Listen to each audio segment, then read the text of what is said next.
इस कार्यक्रम के पुण्यार्चक हैं श्रीमती शांति देवी पाटने, पत्नी श्री स्वर्गीय निर्मल कुमार जी पाटने, सुपुत्र सुरेश कुमार पाटने, विजय कुमार पाटने, अमित कुमार पाटने, इम्फाल मणिपुर।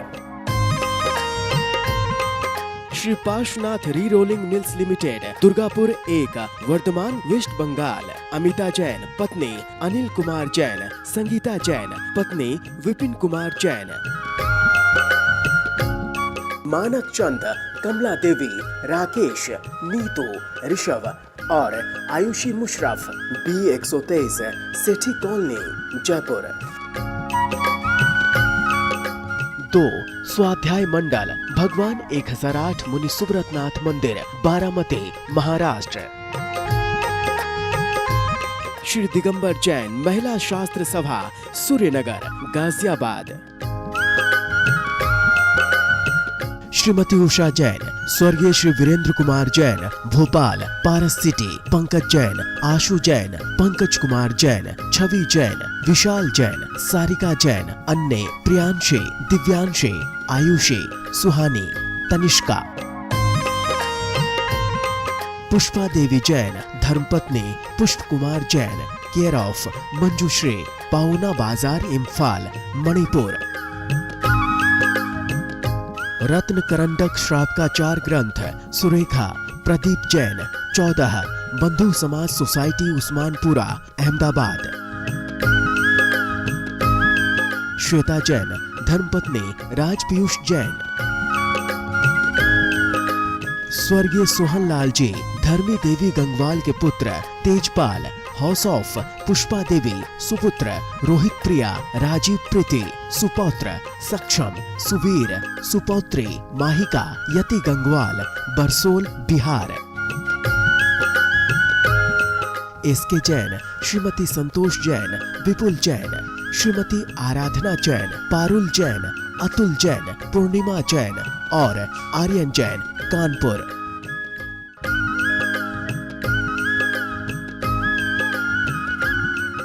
जय जिनेन्द्र। नमः श्री वर्धमानाय निर्धूत कलिलात्मने, सालोकानां त्रिलोकानां यद् विद्यादर्पणायते। पंच परमेष्ठी भगवान की जय। पिछली पाठशाला में दिग्व्रत के बारे में चर्चा हो रही थी।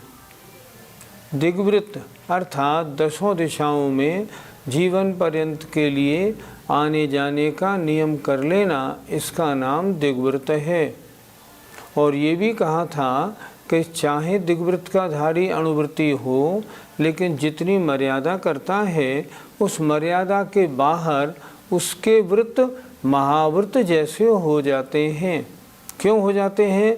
क्योंकि वहाँ पर मन वचन काय कृतकार्यत अनुमोदना से कोई पाप वो नहीं करता, सारे पापों का त्यागी रहता है। आज पहली पाठशाला में जो हुआ था श्लोक नंबर 70, आज 71 में उसी बात को आचार्य फिर जोर दे के कह रहे हैं। आइए देखते हैं। प्रत्याख्यान तनुत्वात् मंदतराश्चरण मोह परिणामः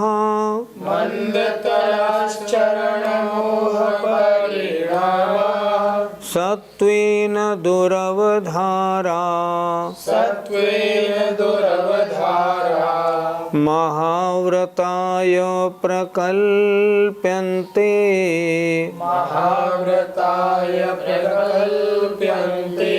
बोलिए।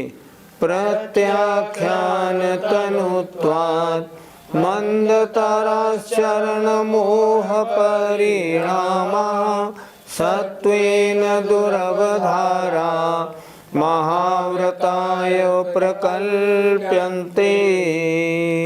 आइए श्लोक के एक एक शब्द का अर्थ देखते हैं। प्रत्याख्यान अर्थात प्रत्याख्यानावरण कषायों के, तनुत्वात्, तनु कहते हैं पतला, स्थूल कहते हैं मोटा, तनुत्वात् पतला होने से अर्थात मंद उदय होने से, अर्थात बाहर के स्थानों में जहाँ का नियम ले लिया है उसके बाहर जो भी स्थान है वहाँ प्रत्याख्यान का उदय तो है, लेकिन फिर भी अत्यंत मंद होने से, मंद तराह अर्थात अत्यंत मंद, चरण मोह मन चारित्र मोह के परिणाम, वहाँ पर कषाय कैसी है? अत्यंत मंद, ना के बराबर। उदय मतलब सत्ता में है, उदय में भी है, पर उदय में उसका कार्य ना के बराबर है। इसलिए चारित्र मोह के परिणाम जिनका सत्वेन, जिनके अस्तित्व का दुरवधारा पकड़ना मुश्किल है, अर्थात निर्णय भी ना हो। इतने महीन के अस्तित्व है या नहीं, इतनी प्रत्याख्यानावरण कषाय मंद हो गई है। इसलिए महाव्रतायो प्रकल्प्यन्ते, उनके व्रतों को महाव्रत जैसा कल्पना किया जाता है। जहाँ तक की सीमा बना ली, उसके अंदर अंदर जो कुछ होना है कषाय का कार्य वो होगा। सीमा के बाहर मन वचन काय कृतकारित अनुमोदना से पांचों पापों का त्याग है। तो सीमा के बाहर प्रत्याख्यान कैसी हो गई? अत्यंत मंद। तो मंद होने से, क्योंकि चारित्र मोह के परिणाम अत्यंत मंद हैं, इसलिए आचार्य कहते हैं महाव्रत जैसे माने जाते हैं। पंडित जी, कषाय कितनी प्रकार की होती हैं और उनके क्या कार्य हैं? कषाय 4 प्रकार के हैं, क्रोध मान माया लोभ, और इनमें हर कषाय भी 4 प्रकार के है। जैसे क्रोध 4 प्रकार का, अनंतानुबंधी क्रोध, अप्रत्याख्यानावरण क्रोध, प्रत्याख्यानावरण क्रोध और संजुलन क्रोध। तो अनंतानुबंधी कषाय क्या होते हैं? अनंतानुबंधी कषाय वो हैं जो सम्यक्त और चारित्र दोनों गुणों का घात करती हों। अप्रत्याख्यानावरण कषाय वो होती हैं जो देशव्रत नहीं लेने देती हैं। प्रत्याख्यानावरण कषाय वे हैं जो महाव्रत धारण नहीं करने देती हैं। और संजुलन कषाय यथाख्यात चारित्र को नहीं होने देती। ये चारों कषाय उत्तरोत्तर मंद मंद हैं।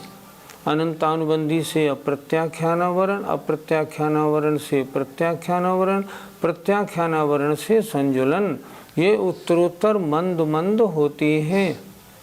जैसे अप्रत्याख्यानावरण पहाड़ पत्थर जैसी, दूसरा अप्रत्याख्यानावरण जैसे हड्डी जैसे, प्रत्याख्यानावरण लकड़ी जैसा, और संजुलन बेल जैसी होती है।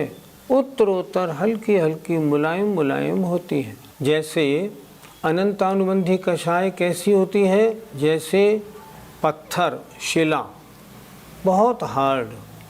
अप्रत्याख्यानावरण कषाय जैसे हड्डी, उससे मुलायम।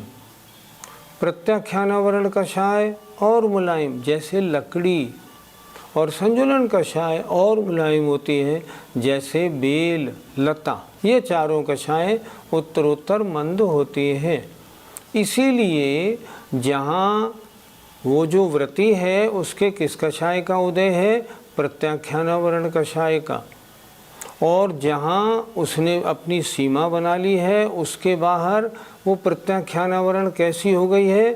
संजुलन जैसी, बिल्कुल मंद। इसलिए आचार्य कह रहे हैं इसके अणुव्रत सीमा से बाहर ऐसे समझो जैसे महाव्रत जैसे हो जाते हैं। ये कल्पना की गई है। पंडित जी, कौन सी कषाय कौन से गुणस्थान तक पाई जाती है? अनंतानुबंधी कषाय का उदय गुणस्थान 1 और 2 में बस। अप्रत्याख्यानावरण कषाय का उदय पहले से और 4थे गुणस्थान तक।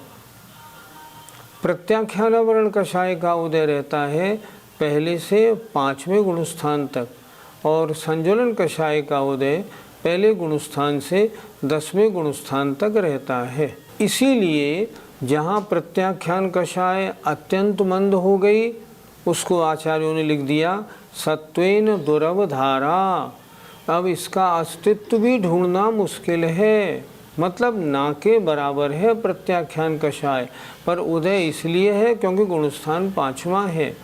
इसलिए आचार्यों ने कहा प्रत्याख्यान कषाय अत्यंत मंद हो जाने से महाव्रत जैसे उसके परिणाम हो गए हैं। आपने बार बार महाव्रतों की चर्चा की, तो ये महाव्रत कैसे होते हैं? आत्मा में प्रत्याख्यानावरण कषाय का और अनुदय हो गया, अर्थात अनंतानुबंधी, अप्रत्याख्यान, प्रत्याख्यान, इन तीनों कषायों का अनुदय होने से जो अति विशुद्धि रूप परिणाम होते हैं वे कहलाते हैं महाव्रत। आगे आचार्य महाव्रत की परिभाषा स्वयं लिख रहे हैं, देखिए अगले श्लोक में। पंचानाम पापानाम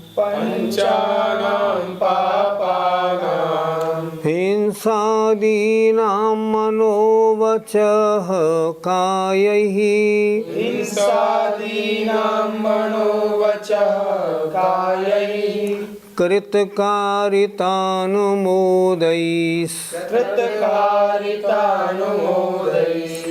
त्यागस्तु महाव्रतं महताम्।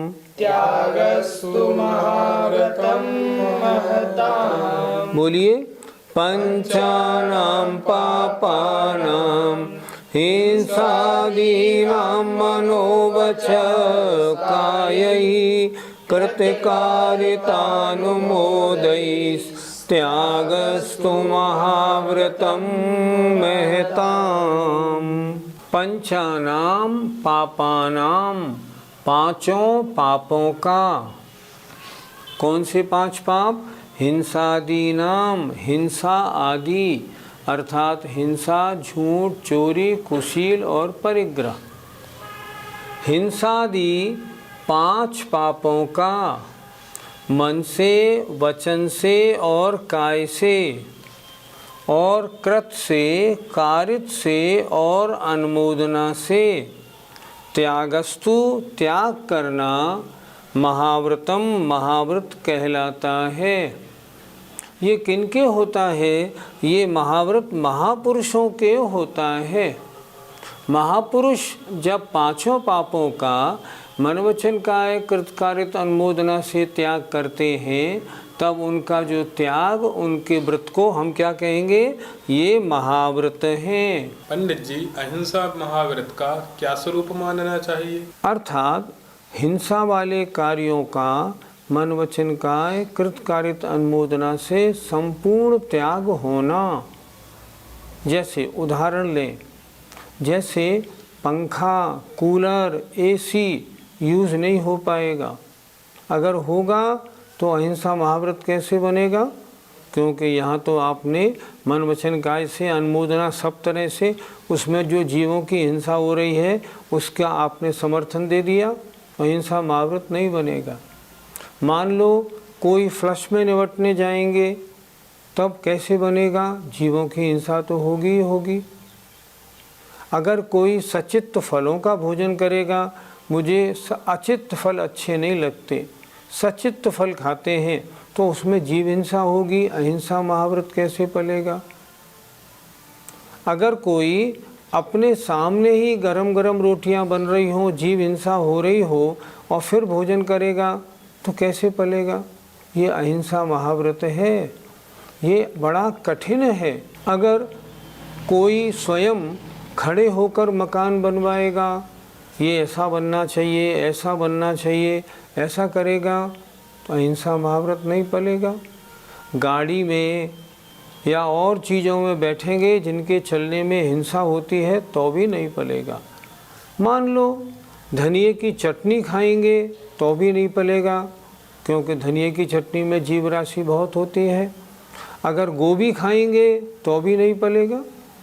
उन्होंने तो हिंसा पाप का मन वचन काय कृतकारित अनुमोदना से त्याग किया है, इसलिए ये कार्य अहिंसा महाव्रत में नहीं हो पाएंगे। अगर कोई करता है, मान लो, समझना अहिंसा महाव्रत नहीं। और एक बात और बताएं, पांचों महाव्रतों में मुख्य क्या है? अहिंसा महाव्रत। सच तो ये है, सारे मूल गुणों में एक ही मूल गुण मुख्य है, अहिंसा महाव्रत। उसके सहयोग के लिए 27 मूल गुण हैं। अहिंसा महाव्रत नहीं पला तब तो मुनि पना ही नहीं पलेगा। पंडित जी, सत्य महाव्रत को कैसे समझा जाए? अर्थात झूठ नाम के पाप का मन वचन काया कृतकार्यत अनुमोदना से त्याग करना। काम तो गलत करें और लोगों को ये बताएं मेरा काम सही है, महान झूठ है। फिर सत्य महाव्रत का पालन कैसे माना जाए? मान लो कोई आर्यिका माता जी डोली में विहार करती हैं, क्या डोली में विहार करना आगम सम्मत है? नहीं, फिर भी आगम सम्मत बताना, ये सत्य महाव्रत का पालन नहीं हुआ। शास्त्र की गाथाओं का अर्थ कुछ बैठ रहा है, उसको टेढ़ा सीधा करके अपने मर्जी के अनुसार बताना, अपने पंथ के अनुसार शास्त्रों के वाक्यों का, शास्त्रों की गाथाओं का अर्थ लगाना, ये सत्य महाव्रत नहीं, ये तो महान झूठ हो गया। ये कैसे बनेगा? सत्य महाव्रत नहीं बन पाएगा। यहाँ तो झूठ बोलने का त्याग करना है, मन वचन काया कृतकार्यत अनुमोदना से। कोई साधु हो और ट्रक में बैठ के गमन करे और ट्रक में बैठ के अपनी बात को छुपाए और झूठ बोले, सत्य महाव्रत नहीं बनेगा। अन्य मुनि की निंदा करके अपनी तारीफ करे, बात तो कुछ है और गलत सबूत दे के उसको पुष्ट करने की कोशिश करे, सत्य महाव्रत नहीं बनेगा। सत्य महाव्रत तो कैसे बनेगा? जो सच है उसका समर्थन है, झूठ है उसका मन वचन काया कृतकार्यत अनुमोदना से त्याग है। अगर ऐसा है तब बनेगा। पहले कई बार ऐसा देखा गया, कलश की बोली लगती है, बड़ी बड़ी बोली लगवा दी, बाद में मालूम पड़ा ये पहले तय कर लिया था कि बड़ी बोली लग तो जाए लेकिन उस बोली का पहली बोली का पैसा नहीं लिया जाएगा, और पहली बोली का पैसा उसने दिया ही नहीं। कैसा झूठ है, ऐसे कैसे चलेगा? सत्य महाव्रत नहीं, ये तो सत्यानुव्रत से भी गया बीता हो गया। बहुत अच्छी तरह सोचना चाहिए, अगर ऐसा होना ही नहीं चाहिए। पंडित जी, आचार्य व्रत का क्या स्वरूप है? अगर कोई मुनि हो और दबाव दे के किसी से पैसा ले तब चोरी का दोष है। आचार्य महाव्रत में तो चोरी का मन वचन काया कृतकार्यत अनुमोदना से त्याग है। किसी पे दबाव दे के पैसा नहीं, पैसे की बात ही नहीं करता मुनि तो। अगर किसी की जेब से लेने की कोशिश करता है, जबरन कुछ कहता है ना, तो महान पाप है, तो इसमें चोरी का दोष लगेगा। किसी अन्य काम के लिए ले और अन्य काम में लगाए तो चोरी का दोष बन जाता है। इसलिए चोरी का मन वचन काया कृतकार्यत अनुमोदना से त्याग करना आचार्य महाव्रत है। पंडित जी, ब्रह्मचार्य महाव्रत को हम कैसे समझें? स्त्री मात्र का नवकोटि मन वचन काया कृतकार्यत अनुमोदना से त्याग ब्रह्मचर्य महाव्रत है। कैसे होते हैं मुनि महाराज? रात्रि हुई, स्त्रियों से चर्चा बंद, सूर्यास्त हुआ और स्त्रियों का मुनियों के पास जाना बंद हो गया, नहीं जाना। उनका कोई गीत नृत्य संगीत का कोई प्रोग्राम हो उसमें मुनि शामिल नहीं होते। इससे क्या है? इससे परिणामों में राग उत्पत्ति होती है। स्त्रियों से अपने चरण नहीं छुपाते, शास्त्रों में अधिकार नहीं लिखा कि नहीं, बिल्कुल नहीं कर सकती। अगर ऐसा करेंगे ना तो ब्रह्मचर्य में दोष लगेगा, ब्रह्मचर्य महाव्रत नहीं बनेगा। यहाँ तो स्त्री मात्र का त्याग है। पंडित जी, परिग्रह त्याग महाव्रत, उसका क्या स्वरूप है? किसी भी परिग्रह का मन वचन काया कृतकार्यत अनुमोदना से ममत्व परिणाम रखना, ये परिग्रह पाप, और इन सब से बिल्कुल दूर हो जाना परिग्रह त्याग महाव्रत है। और अर्थात मुनि महाराज अपने पास पीछी कमंडलू शास्त्र के अलावा कुछ नहीं रखते। अगर वे अपने साथ मूर्तियां रखते हैं, सोने चांदी के बर्तन रखते हैं, ट्रक के ट्रक सामान उनके साथ चलते हैं, तो महाव्रत कैसे बनेगा? सोचो, नहीं बनेगा। यदि अपने मठ बनवाने में लगे हुए हैं, अपने मठ में ही जाके ठहरते हैं, उसे अपने नाम से उन्होंने बनवाया है, तो वो तो परिग्रह हो गया, वो तो उनकी अपनी संपत्ति हो गई, नहीं चलता। कोई अगर बैंक अकाउंट रखता है, स्वयं पैसे मांग के अपने पास रखते हैं, पैसे नगद उनके पास रहते हैं, अगर अपने से कह के किसी को पैसे दिलवाते हैं तो भी परिग्रह त्याग नहीं होगा। परिग्रह पाप का त्याग करने वाली का तो परिग्रह नाम मात्र से ही मन वचन का कृतकारित अनुमोदना से त्याग है। मेरा कुछ नहीं, मेरा तो पीछे कमंडलू और शास्त्र हैं, इसके अलावा नहीं।